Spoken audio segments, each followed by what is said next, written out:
Kalau sudah naik, jangankan sholat fardu, yang sholat sunnah bisa dikejar-kejar tuh, ya kan?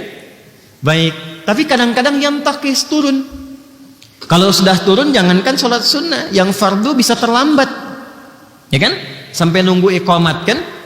Baik. Nah, kapan kita bisa naikkan dan dijaga supaya tidak turun? Kata Nabi, yazidu bit-ta'at. Dia bisa naik kalau pemilik iman itu, imannya itu mantap, Masya Allah. Jadi nggak ada beda semua yang dia hadapi.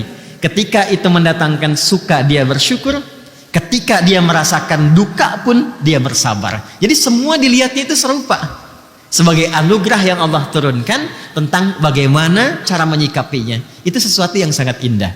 Al-imanu yazidu wa yantaqisu. Iman itu akan terasa kadang di level yang tinggi naik. Kalau sudah naik, jangankan sholat fardu, yang sholat sunnah bisa dikejar-kejar tuh, ya kan? Baik, tapi kadang-kadang yang takis turun. Kalau sudah turun, jangankan sholat sunnah, yang fardu bisa terlambat, ya kan? Sampai nunggu iqamat kan? Baik. Nah, kapan kita bisa naikkan dan dijaga supaya tidak turun? Kata Nabi, yazidu bit-ta'at.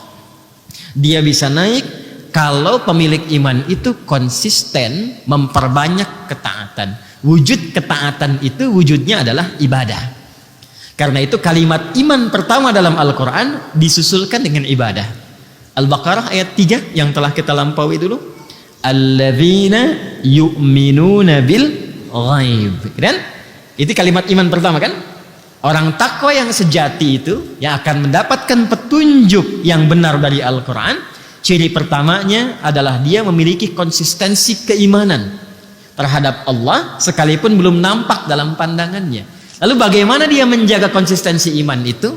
Wa yuqimunas shalah wa mimma razaqnahum yunfiqun. Jadi kalau sholatnya ditingkatkan dari yang 5 waktu, ya, subuh, zuhur, asar, maghrib, isya, mukallah, ditambah dengan sunnah, rawatibnya, tahajudnya, sholat mutlaknya, itu nanti akan terjadi satu dampak perubahan kepada jiwa akan lain, dan nanti perilakunya akan beda.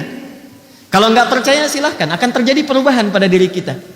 Nah, nanti persamaannya kata Nabi linearnya, begitu amal solehnya meningkat, imannya pun akan kuat. Dan pengertian terbaliknya, kalau amal solehnya sedang turun, berarti imannya pun sedang lemah. Paham ya? Nah, ini bagian pertama, bagaimana cara meningkatkan iman. Yang kedua, formulasinya lewat ilmu, pengetahuan. Karena itu antara ilmu dengan iman itu disandingkan. Itu ada di Quran surah ke-58 Al-Mujadalah di ayat yang ke-11 itu. Ya, kalau kita langsung ke ujungnya atau kita baca dari awalnya, ya ayyuhalladzina amanu idza qila lakum tafassahu fil majalisi fafsahu yafsahillahu lakum. Dan dibuka dengan iman kan ya? Hei semua orang-orang yang telah menyatakan dirinya beriman. Apa yang dimintakan oleh Allah di sini? Yang dimintakan hidupkan majlis-majlis ilmu. Kalau dalam bahasa kekinian share. Dulu tafsir ulama ya, yang fafsahu yafsahillahu lakum itu diartikan dengan luaskan, bagi space untuk yang lain. Sekarang pengertiannya di era kekinian itu bisa diperluas dengan share. Jadi kalau ada manfaat-manfaat di majlis ilmu, materi-materi yang bagus, yang bisa menguatkan jiwa, memotivasi, memberikan arah yang benar, itu share seluas-luasnya.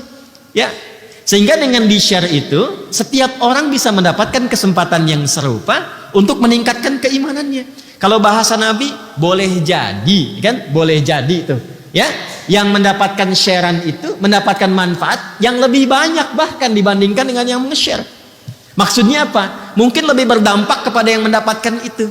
Anda mendapat video potongan misalnya, ya, terasa biasa-biasa, kayaknya bagus tuh. Lalu Anda share.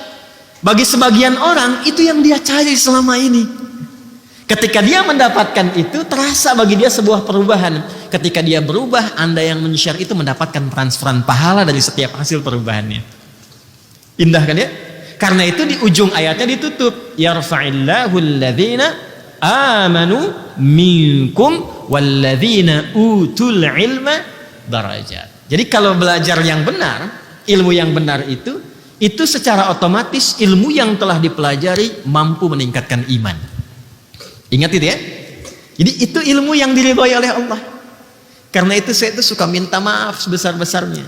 Kalau misal dalam satu kesempatan mengajar tidak memberikan penambahan kualitas atau kuantitas keimanan, tolong saya dikoreksi ya, didoakan. Karena mungkin ada yang tidak tepat dalam cara mengajarkan itu. Ya, karena guru yang benar ketika mengajarkan sesuatu, diantaranya adalah mampu mendapatkan ya atau menjadikan setiap yang belajar itu lebih dekat dengan Allah Subhanahu wa Ta'ala. Ya, karena itu bagian terpenting adalah belajar dimanapun pastikan ilmunya bertambah, imannya menguat.